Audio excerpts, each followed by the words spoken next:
It's been a while. I'd love that, I say.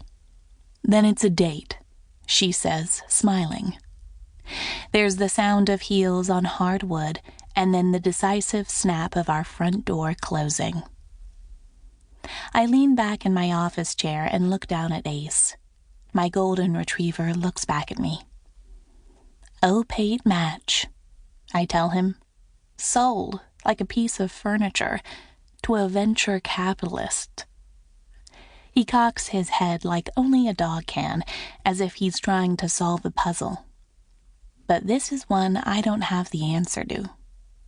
Opaque is Vivian's pride and joy. She's poured her sweat, blood, and tears into making it work for decades. I know the decision to take in outside investors hadn't been easy, even if we needed it. But her optimism seems unfailing. Ace trails me as I head to the coffee maker in the reception. Susie's desk is abandoned and the door to my aunt's office left ajar. The three of us have tried to save this sinking ship for over a year, but competing with free dating apps, well, it hasn't been easy. I look out the window at the sun-drenched New York street and take a sip of my freshly brewed espresso. Selling out feels like the end of an era.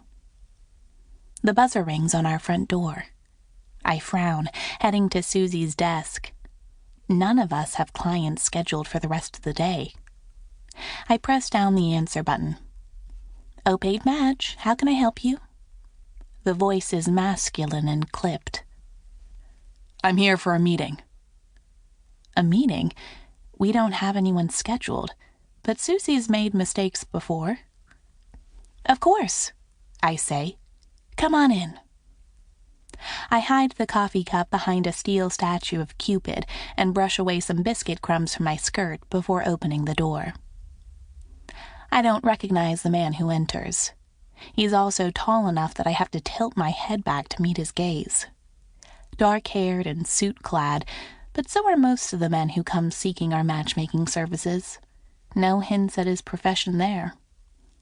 Early 30s, I'm guessing. I extend a hand and give him my warm professional smile. I'm Summer Davis. It's a pleasure to meet you.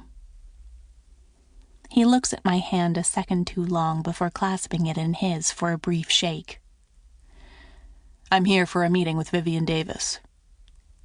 There's a frown on his lips, as if the prospect tastes sour on his tongue. He's one of the more reluctant clients, then. Yes, that's right, I say. She delegated the meeting to me, but I'm sure we'll get off to a great start. I take it this is your first time here? His scowl deepens. It is. Excellent. Let's get you sorted. You're welcome to step into my office just through here. Would you like a cup of coffee? No. Alrighty. Just let me know if you change your mind. I close the door behind me and motion for him to have a seat. Despite the scowl, he has a good look. Not classically handsome, I'll admit. There's something too rough-hewn about his facial features for that. But he's tall and broad-shouldered, with an old-world masculine look. Not to mention he has the dark, scowling thing down pat, and there are tons of women who like that. Yes, I think. I can work with this. I take a seat opposite him and fold my hands together on the oak desk. First and foremost, I'd like to thank you for coming in today. It's the first step, after all. The stare he levels at me is unnerving. Right. I'm aware of how difficult it can be to try something like this, especially if you haven't used any form of matchmaking services before. But we're complete professionals, and I promise you that our service is always first class. We'll never pair you with someone we don't believe will be a good fit. He leans back in his chair, hands curving around the armrests. Something flashes in his eye. Is it amusement?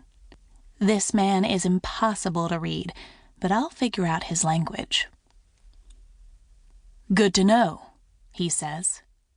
Not to mention we